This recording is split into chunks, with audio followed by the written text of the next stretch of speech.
Welcome to Mass TV. Kakinada Santhacheruvu ప్రాంతంలో ఉన్న శ్రీ కనకదుర్గ దేవస్థానం సంబంధించిన షాపులను తొలగించడం దారుణమని YCP party JCS convener Sunkara Vidyasagar పేర్కొన్నారు. కాకినాడ సంతచెరువు వద్ద శ్రీ కనకదుర్గ దేవస్థానానికి సంబంధించిన ద్వారంపూడి అనుచరులు కబ్జా చేశారని ప్రచారం చేయడం దురదృష్టకరమని YCP party JCS convener Vidyasagar పేర్కొన్నారు. మంగళవారం కాకినాడ వైసీపీ పార్టీ కార్యాలయంలో జరిగిన విలేకరుల సమావేశంలో ఆయన మాట్లాడారు. కనకదుర్గ ఆలయం శిథిలావస్థకు చేరడంతో దాతల భక్తుల సహకారంతో ఆలయాన్ని పునర్నిర్మించామని తెలిపారు. ఆలయం వద్ద ఏర్పాటు చేసిన షాపుల ద్వారా ఆలయాన్ని ఆదాయం వస్తుందని ఆలోచనలతో వాటిని నిర్మించడం జరిగిందన్నారు. దేవస్థానం సంబంధించిన షాపులు దేవాదాయ ధర్మాదాయ శాఖ అధీనంలో ఉందని వాటికి వేలంపాటి నిర్వచనం ద్వారా ఆదాయం రావడం జరగలేదని తెలిపారు.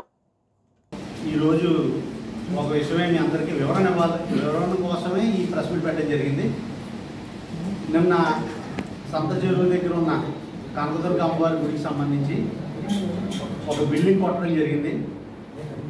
దానికి ఈరోజు చూసుకుంటే నిన్నటి నుంచి స్క్రోలింగ్ అవుతుంది. ఈరోజు కూడా చూసుకుంటే ద్వారంపూడి అనుచరుల అక్రమ కబ్జా మున్సిపల్ అధికారులతో తీసేశారని చెప్పి బాగా ప్రాముఖ్యంగా రాయడం జరిగింది. ఈరోజు దాని మీద వివరణ ఇవ్వడానికి ఈరోజు ఈ ప్రెస్ మీట్ పెట్టడం జరిగింది.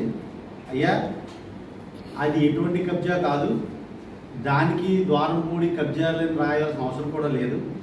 ఎందుకంటే సంతచెరువు దగ్గర ఉన్న అమ్మవారు కనకదుర్గ అమ్మవారు అక్కడ ఉన్న సూర్యనారాయణపురం వాసులందరికీ ఇలవేలుపు ఆవిడ కోరికలన్నీ తీర్చే చాలా మంచి అమ్మవారు, చాలా ప్రసిద్ధి చెందినవారు.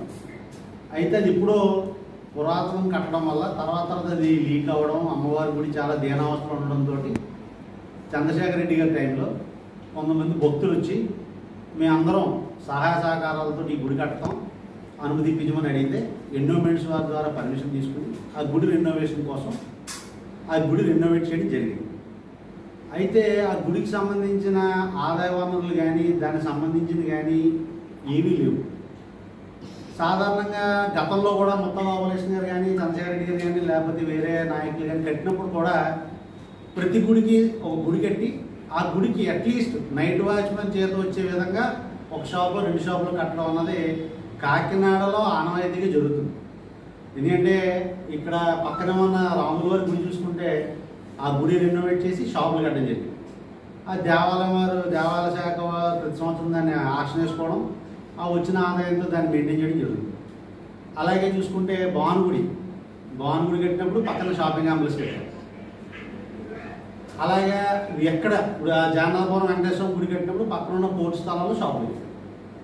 ఈ వచ్చిన ఆదాయంతో ఆ గుడి మెయింటెనెన్స్కి కానీ లేకపోతే ఖర్చులకు కానీ ఎటువంటి ఇబ్బంది ఉండకూడదు అని ఒకే ఒక్క కారణంతో అలాగే ఇది కనకదుర్గ అమ్మవారి గుడి కట్టి ఆ గుడికి సంబంధించి ఏదో 2 షాపులు 3 షాపులు కట్టే ఓ నెలకు 20,000 25,000 సంవత్సరం 3 లక్షలు వస్తుంది. వాచ్మెన్ జీతాల కన్నా వస్తుందని చెప్పిన ఉద్దేశంతో కట్టడం జరిగింది. అది కూడా ఏ ప్రైవేట్ వ్యక్తి ఆధీనంలో కానీ లేకపోతే ప్రైవేట్ వ్యక్తి చేతిలో కానీ లేదు. ఆల్రెడీ అందులో ఒక రూము ఈఓ ఆఫీస్ కింద ఈఓ గారు వాడుకుంటున్నారు. ఒక దాంట్లోనేమో బాత్రూమ్స్ ఉన్నాయి, ఒక దాంట్లోనేమో పంప్ స్టేషన్ ఉంది.